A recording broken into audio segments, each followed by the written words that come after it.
Resumen, Daniel Link, 2006, 36. Entiende que en los años 40 y 50 terminan de constituirse las tres matrices a partir de las cuales nuestra literatura narrativa definirá su futuro, la narrativa policial, la fantástica y la gauchesca.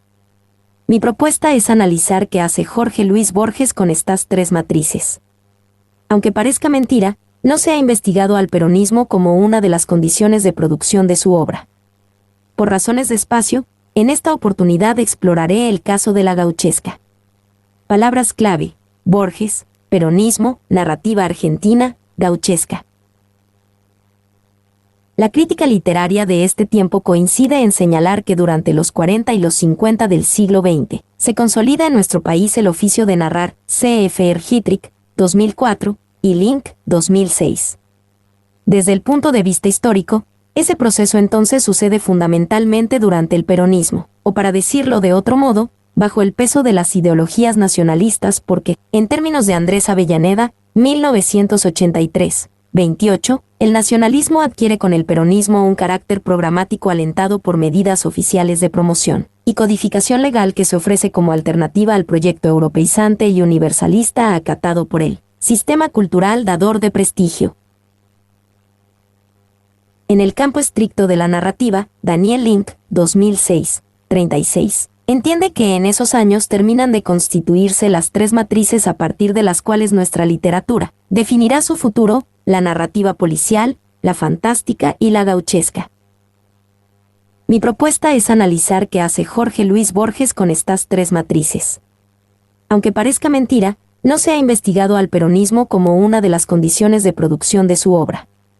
Por razones de espacio, en esta oportunidad exploraré el caso de la gauchesca, pero no quiero dejar de apuntar, antes de entrar en tema, una serie de hechos bastante significativos que señalan su trabajo sobre las otras dos. La poética borgiana da un vuelco radical a partir del legendario accidente que sufre en la víspera de Navidad de 1938 y que lo pone al borde de la muerte. Durante su recuperación, se impone la escritura de algo totalmente novedoso. Y es evidente que alcanza el objetivo muy pronto porque Pierre Menard, autor del Quijote, se publica en mayo de 1939. Entre 1940 y 1941 escribe los otros relatos que integran El jardín de senderos que se bifurcan, editado por Sur a fines de 1941. Ese volumen contenía Tlön, Ukvar, Orbis Tertius, que ya había aparecido en la revista Sur de mayo de 1940 y en la famosa antología de la literatura fantástica que Borges compila junto con Silvina Ocampo y Adolfo Bioy Casares, también en 1940. Por cierto, ellos están convencidos de que están fundando un nuevo género. De hecho, Borges lo afirma en el prólogo que escribe para La invención de Morel de Bioy, también de ese año. En 1942, El jardín de senderos que se bifurcan pierde el Premio Nacional de Literatura a manos de un hoy olvidado Eduardo Acevedo Díaz, cuestión que Borges ficcionaliza en el Aleph, que se publica en 1945. La revista Sur saca un número especial titulado Desagravio a Borges, lo que significa que ya su figura se ha convertido en un símbolo para un sector del campo literario. En 1942 se publican Los 6 problemas para Don Isidro Parodi, firmados por Honorio Bustos Domecq, con los que se inicia la serie policial paródica escrita a 4 manos por Borges y Bioy. 1. Si bien todas las fechas consignadas son previas al golpe de Estado de 1943, que es donde se gesta el peronismo, estudios históricos recientes de los años previos evidencian que, como ha escrito Carlos Altamirano, 2001, 19, el proceso que condujo al peronismo tomó cauces que ya estaban esbozados, entre los que se destaca el crecimiento que experimenta el nacionalismo durante los 30 hasta convertirse en un activo foco del campo ideológico, en cuyo interior predomina el sector relacionado con la Iglesia Católica. De hecho, los golpistas encontraron en este grupo a su personal intelectual y los funcionarios civiles que se reclutaron de las filas del nacionalismo le dieron su tono ideológico a la primera fase del experimento autoritario. La figura del coronel Perón, quien no tardaría en ser identificado como el hombre de la revolución, se recortó sobre este fondo de deseos y expectación, y Videm, 22.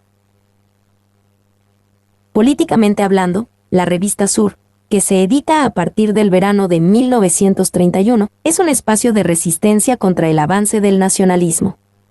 Por eso es que María Teresa Gramuglio, 1986, recomienda leer sus notas teniendo en cuenta que su adversario implícito es el nacionalismo católico de derecha, representado explícitamente por la revista Criterio, y Jorge Bracamonte, 1996. La ubica ya en el mapa de los 40, en la trinchera antiperonista junto a los suplementos literarios de La Nación y La Prensa y La Sociedad Argentina de Escritores. 6.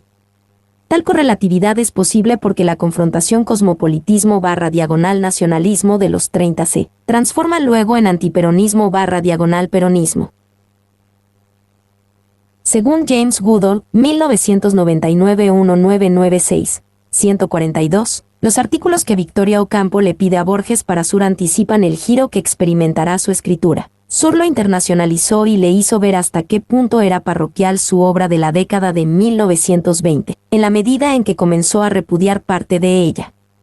Según Alejandro Beccaro, 2006, 431 y 442, ese repudio se materializa en 1944 cuando Sur lanza el libro Ficciones, en realidad una reedición de El Jardín de Senderos que se bifurcan que incluye 6 cuentos nuevos. Como era habitual entonces, el libro contenía un detalle de las obras del autor.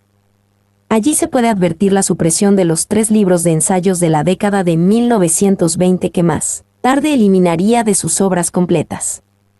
Con esa supresión, Borges oculta su propia época nacionalista ya que, como afirma Alan Pauls, 2011, era un nacional populista ferviente, un revoleador de ponchos, un partidario de Juan Manuel de Rosas y del primer radicalismo de Irigoyen. En los 2 primeros números de Sur, Borges publica los artículos El Coronel Ascasubi y El Martín Fierro. La fusión de ambos es la base del texto que conocemos como la poesía gauchesca, que abre su libro Discusión 1932. En aquellos artículos, Borges ensaya un relativo distanciamiento del nacionalismo cultural de Rojas y Lugones, al que atenúa poco después cuando los funde en la poesía gauchesca, y una reubicación de Ascasubi y Hernández en el panorama de la literatura occidental del siglo XIX. El primero es presentado como el Beranger del Río de la Plata y el segundo, como un novelista que continúa la tarea iniciada, entre otros, por Dostoyevsky, Tolstoy, Flaubert, Dickens y Tuan. Vale preguntarse por qué en esta serie de escritores aparecen algunos que nunca fueron del agrado de Borges. ¿Significa algo más que un gesto contemporizador hacia otros sectores de la revista, ya que pervive en la poesía gauchesca, donde incluso sustituye a Tolstoy por Zola? En ambos sentidos, entonces, los 3 artículos podrían leerse como un borrador de lo que será el escritor argentino y la tradición, conferencia que Borges dicta en 1951 y publica en el número de Sur de enero-febrero de 1955, y que más tarde intenta esconder en una reedición de Discusión sin fechar el texto y presentándolo como la versión taquigráfica de una clase dictada en el Colegio Libre de Estudios Superiores, como si se tratase de las veloces notas que de sus palabras tomó otra persona y que él no ha revisado.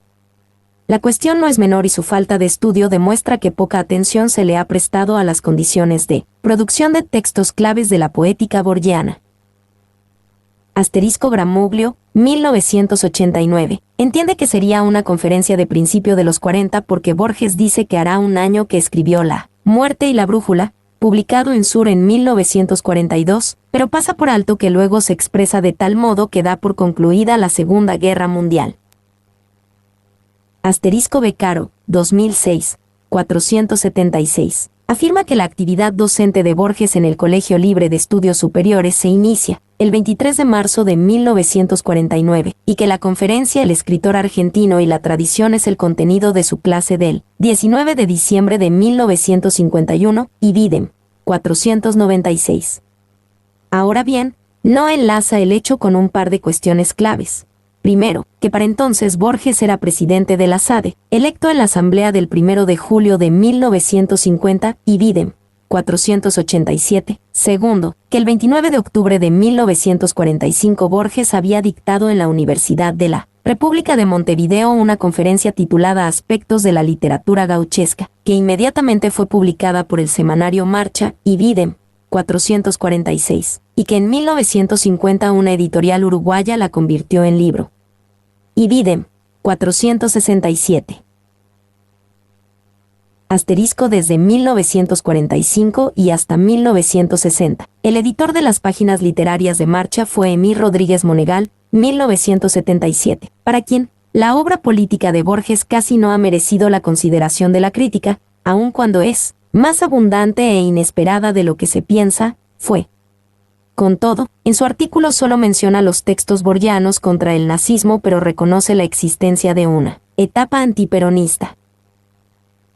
Asterisco Guillermo Gassio, 2006, considera que todos estos hechos deben ser relacionados, pero no va más allá de enunciar los siguientes datos. Coincide con Beccaro respecto de la fecha de la conferencia porteña. Se pregunta por qué Borges la dictaría. En el contexto del peronismo encaminado a su etapa dogmática, admite que sería interesante reconocer qué obra, qué autor o sus plurales motivaron la reacción de Borges, e indica que sería conveniente tomar como antecedentes de él.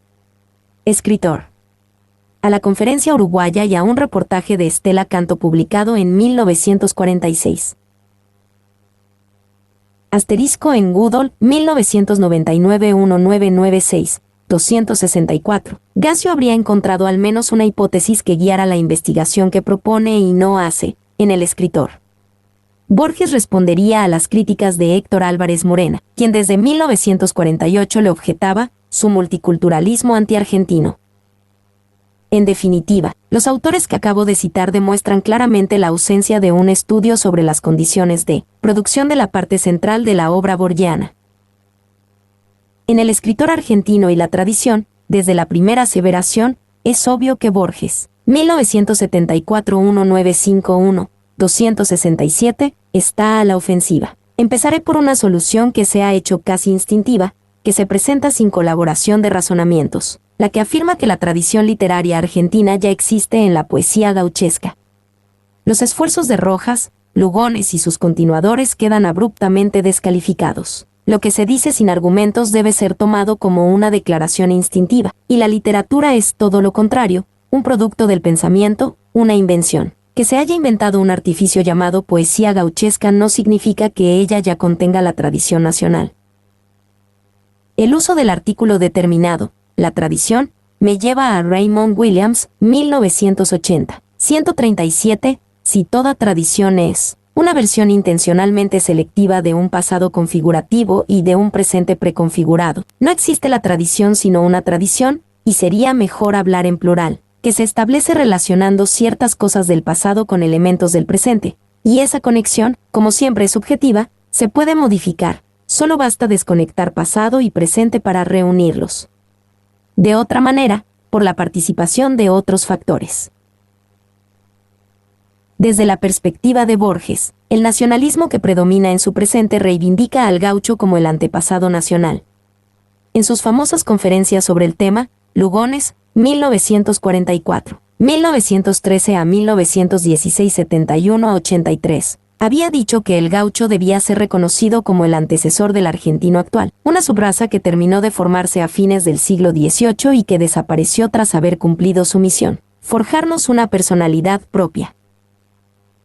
La primera operación de Borges consiste en rechazar la idea de que es literatura argentina solo aquella que resalta el color local, y sarcasmo mediante le recomienda a los nacionalistas que hagan lo mismo. Borges, 1974-1951, 270, el culto argentino del color local es un reciente culto europeo que los nacionalistas deberían rechazar por foráneo. Así, color local sería la tonalidad nacionalista. Habrá que dejar esta idea en suspenso hasta el final de mi artículo. La segunda operación coloca en su lugar al cosmopolitismo. Nuestra tradición es toda la cultura occidental, Ibidem, 272, de donde resultará que el gaucho no es un tipo nacional sino universal, y la Argentina, en tanto tierra elegida para fijar residencia por millones de europeos y otras comunidades que se han desarrollado en las costas del Mediterráneo, no sería una nación, digamos, autónoma sino la orilla de Occidente. La tercera operación implica hacer de la orilla un ideologema y proclamarse en la práctica el escritor de esa orilla que mira hacia el centro. C.F.R. Sarlo, 2003, 1993, 1995. Entonces, como el viaje de sus antepasados hacia la Pampa se inició hace muchos años, Las intrusiones autoficcionales, tan comunes en sus relatos, en este caso producen un efecto documental paradójico. El gaucho es un tipo universal, no nacional, pero para los Borges es un recuerdo de familia. Silvia Barey, 1999, 15, ha observado que, en los 30, los ensayos y las ficciones de Borges dibujan una escritura en espejo. Para Goodall, 1999, 1996, 241. Las ficciones de ficciones y el Aleph son técnicamente imágenes especulares de los ensayos contenidos en otras inquisiciones, o sea que la cuestión se desplaza hacia los 40 y los 50. Tal acuerdo me habilita a pensar la biografía de Tadeo Isidoro Cruz, uno de los dos cuentos que Borges escribe a propósito del Martín Fierro, y que se publica en la revista Sur de diciembre de 1944, como el espejo de El escritor argentino. El primer párrafo, el 6 de febrero de 1829, los montoneros que, hostigados ya por Lavalle, marchaban desde el sur para incorporarse a las divisiones de López, hicieron alto en una estancia cuyo nombre ignoraban, a 3 o 4 leguas del Pergamino. Hacia el alba, uno de los hombres tuvo una pesadilla tenaz. En la penumbra del galpón, el confuso grito despertó a la mujer que dormía con él. Nadie sabe lo que soñó, pues al otro día, a las 4, los montoneros fueron desbaratados por la caballería de Suárez y la persecución duró 9 leguas, hasta los pajonales ya lóbregos, y el hombre pereció en una zanja, partido el cráneo por un sable de las guerras del Perú y del Brasil. La mujer se llamaba Isidora Cruz. El hijo que tuvo recibió el nombre de Tadeo Isidoro Borges, 1974-1944, 561. La caballería de Suárez, Leonor Suárez, hija del coronel Isidoro Suárez, se casó con Isidoro Acevedo. Tuvieron una sola hija, a la que llamaron Leonor. Leonor Acevedo es la madre de Jorge Luis Borges. El coronel Suárez, entonces, es el bisabuelo del escritor, y por esas simetrías que a veces dibuja el destino nacieron en la misma ciudad con 100 años de diferencia, 1799 y 1899. Suárez inició su carrera militar en el Regimiento de Granaderos a Caballo y participó de la campaña libertadora de Chile y Perú. Como tantos otros, en 1829 se vio envuelto en las atrocidades de la Guerra Civil. CFR Becaro, 2006. 254 a 258. Si en el campo de la historia, uno de los abuelos de Borges, el coronel Francisco Borges, peleó contra José Hernández, CFR Pauls, 2029, aquí, en el campo de la ficción, su bisabuelo Suárez pelea contra el amante de la madre del sargento Cruz. Hay más, en el Martín Fierro, Cruz es puro apellido, no tiene nombre. Cuando Borges los nombra a él y a su madre, se apoya en el álbum familiar, repite el Isidoro, como en su caso, y el padre de Isidoro Acevedo se llamaba Judas Tadeo, CFR. Becaro, 2006, 254 a 258. Sigamos, los Acevedo eran propietarios de grandes campos. Leonor Acevedo recuerda en sus memorias que dentro de esos campos hay una estación Acevedo cerca de Pergamino, y Videm, y en el cuento, la madre de Cruz y su amante pasan la noche en una estancia ubicada, recordemos, a 3 o 4 leguas del Pergamino. Borges, 1974-1944, 561. Finalmente, si los Acevedo tenían grandes campos, tenían ganado. Esto le permite a Borges colocar a Cruz, a sus 20 años, como recero de las vacas de la familia. En 1849, fue a Buenos Aires con una tropa del establecimiento de Francisco Xavier Acevedo y Videm. Una vez que se ha apropiado por esta vía de Cruz, va a confundirlo con Fierro. Cruz mata a un hombre, huye, se refugia en un fachinal, un chajá le advierte la llegada de la policía, decide pelear, se quita las espuelas, prueba el cuchillo en una mata. Léase con atención el Martín Fierro, concretamente el encuentro con la partida que comanda Cruz. V 1469 a 1620 los preparativos para la pelea que en el poema ejecuta Fierro, en el cuento los realiza Cruz. Tal inversión le permite a Borges introducir en el relato un ideologema occidental, el tema del doble. Sí, como leemos en el cuento, el momento clave en la vida de cualquier hombre es aquel en el que comprende, para siempre quién es, y Videm, 562, esa comprensión es posible por efecto del doble cuando está determinada por el encuentro de dos hombres que, observándose especularmente, se descubren idénticos. Por eso el relato admite una digresión ejemplificadora que nos lleva a la historia de Occidente. Cuéntase que Alejandro de Macedonia vio reflejado su futuro de hierro en la fabulosa historia de Aquiles. Carlos XII de Suecia, en la de Alejandro, y Videm. Cruz, que no sabe leer, la alcanza en su enfrentamiento con Fierro, cuando comprendió que el otro era él, y Videm, 563. El esquema de El fin, publicado en 1953, es similar.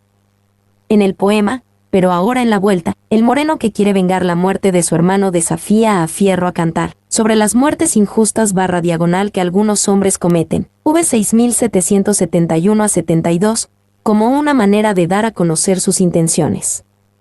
La respuesta de Fierro es que ya no busca peleas, las contiendas no me gustan. V 6830 ahora para el gaucho no vale la ley nunca escrita del coraje y el cuchillo, es tiempo de la ley del Estado. Entonces matar a un hombre no es desgraciarse sino asesinar. El cuento, por el contrario, descansa sobre esta idea.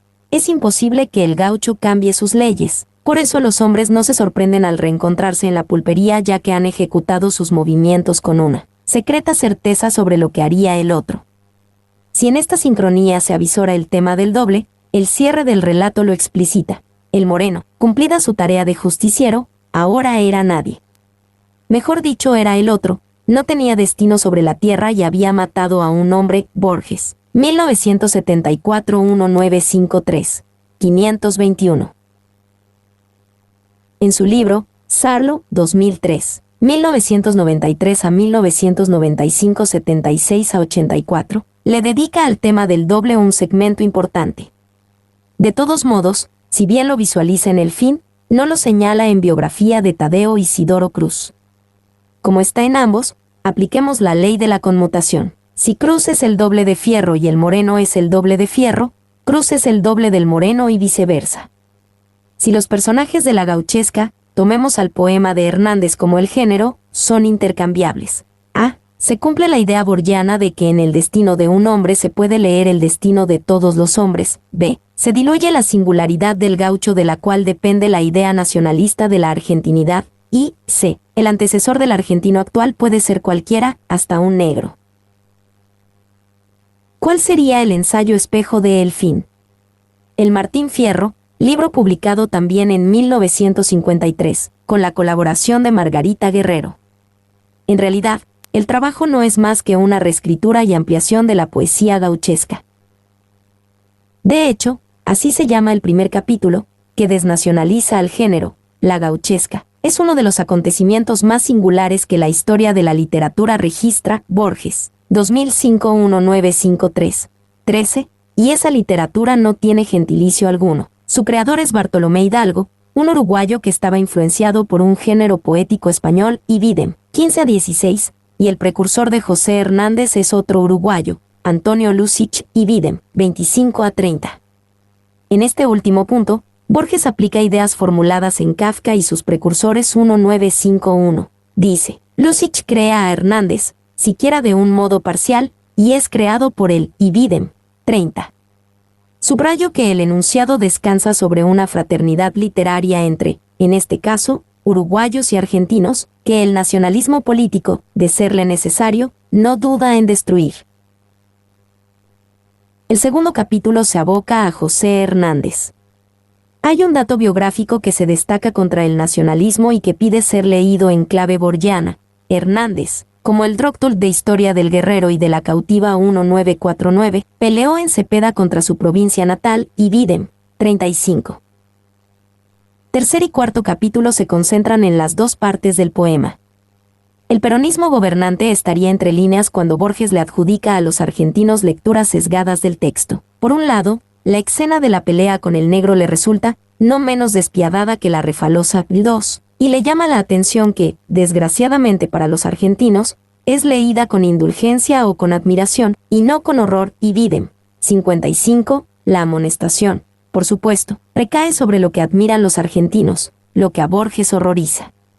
Por el otro, lamenta que, para mucha gente, los consejos del viejo Vizcacha agoten el poema, consejos que demasiado los hemos escuchado y aprendido los argentinos, como es el caso del ascete amigo del juez, Ibidem, 82. Por supuesto, está el análisis de la payada entre el Moreno y Fierro, que nos tiene que guiar hacia el fin. Con morosidad, y colocando a varias páginas de distancia una señal de la siguiente, Borges presenta las dos conclusiones que reclama su cuento sin dar muchas explicaciones. El desafío del Moreno incluye otro, cuya gravitación creciente sentimos, y prepara o prefigura otra cosa, que luego no sucede más allá del poema, Ibidem, 86. Por lo tanto, podemos imaginar una pelea más allá del poema, en la que el Moreno venga la muerte de su hermano, Ibidem, 91. Tengo para mí que aquí queda flotando una contradicción. Hay un capítulo posterior dedicado a la crítica. Destaco un punto. Borges manifiesta que el Martín Fierro es realista, y entiende que el problema de todo texto realista es que nunca puede ser admirado por sus contemporáneos sino, algunas generaciones después, cuando el tema central de la obra se ha vuelto exótico para el lector, Ibidem, 97. Lo exótico aquí funciona como lo contrario de color local. Retomo ahora el concepto que dejé en suspenso, si color local es la tonalidad nacionalista, lo exótico quedaría asociado a lo extranjero. En consecuencia, para Borges entre la vuelta 1879 y el peronismo media un lapso tal que el gaucho Martín Fierro nos vuelve tan exótico como un extranjero. De sutilezas semejantes está hecha la escritura de Borges. Por lo tanto, en ellas debemos detenernos para estudiar al nacionalismo /diagonal o al peronismo como condición de producción de un segmento más que importante de su obra. Para decirlo con una paradoja, ya que tanto le gustaban a Borges, tal vez descubramos, al finalizar nuestra tarea, que lo que buscábamos estuvo todo el tiempo escondido frente a nuestros ojos. Notas. Asterisco, trabajo presentado en las 12ª Jornadas de Literatura. Creación y conocimiento desde la cultura popular, Escuela de Letras, Universidad Nacional de Córdoba. Argentina, octubre de 2006. 1. Todos estos datos pueden ser corroborados en biografías de Borges. Yo he consultado las de Goodall, 1999-1996, y Beccaro, 2006. 2. Menuda comparación la que nos propone Borges. La pelea del negro con Fierro le parece no menos cruel que la Refalosa, donde se relata, con placer sádico, la tortura previa que se le propina a quien luego es asesinado. Borges escribió junto a Bioy La fiesta del monstruo, c. 1947, cuento alegórico antiperonista que reescribe El matadero. Allí utilizaron como epígrafe un verso de la Refalosa. Echeverría y Ascasubi escribían contra Rosas, a cuyo gobierno lo calificaban como una tiranía. En los 40-50, era costumbre antiperonista llamar al gobierno de Perón la segunda tiranía. ¿Es entonces exclusivamente literaria la comparación que aquí nos propone? Bibliografía. Altamirano, Carlos, 2001, Bajo el signo de las masas, 1943 a 1973. Ariel, Buenos Aires. Avellaneda, Andrés, 1983, El habla de la ideología. Modos de réplica literaria en la Argentina contemporánea. Sudamericana, Buenos Aires. Bari, Silvia, 1999, Borges y la crítica literaria. Tauro, Madrid. Borges, Jorge Luis, 1931, El coronel Ascasubi. Sur, 1, Buenos Aires. 1931, B. El Martín Fierro. Sur, 2, Buenos Aires. 1974 1932, La poesía gauchesca. Obras completas. MC, Buenos Aires. 1974 1944, Biografía de Tadeo Isidoro Cruz.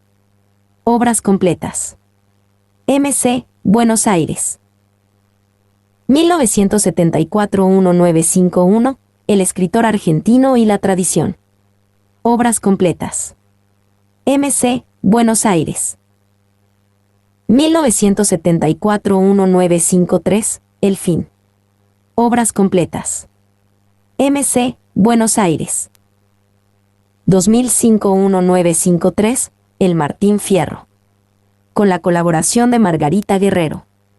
MC, Buenos Aires.